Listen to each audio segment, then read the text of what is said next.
In today's video, I'm going to teach you how to set up an Airtable account. By the end, you'll be fully signed in and ready to start building your own bases and projects. First, open your web browser and go to airtable.com. You can type this directly into the address bar at the top of your screen and hit enter.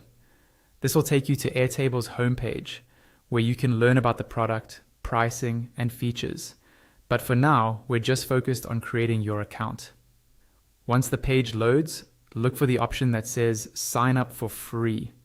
It's usually near the top right corner of the page. Click on that. Airtable offers paid plans, but the free plan is more than enough to get started and explore the platform. You'll now see the sign up screen.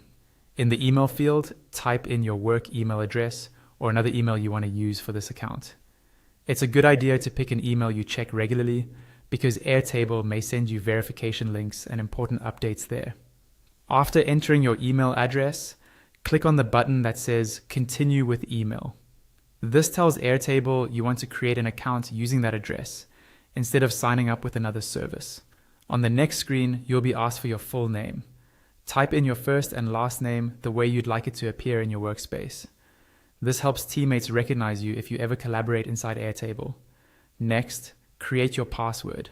Type a strong, unique password that you don't reuse on other sites. Aim for a mix of letters, numbers, and symbols so your account stays secure. Take a moment to double check for typos because you'll need this password every time you sign in. When your name and password are filled in, click on the Sign Up button.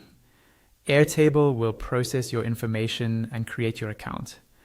In some cases, you may be asked to verify your email through a link sent to your inbox, so keep an eye on that if it appears. After signing up, you'll be greeted by Omni, Airtable's co-builder, who will ask a few onboarding questions to personalize your experience. When prompted, type in where you work or a short description of your organization. You'll then be asked what industry your company is in. Choose the option that best matches what you do. This helps Airtable suggest more relevant templates and use cases. Next, specify which team you're on, such as marketing, operations, product, or another department that fits you best. Again, this is used to tailor recommendations. Finally, you'll see a screen where you can either click Build It to start from scratch, or choose one of the pre-made templates shown below.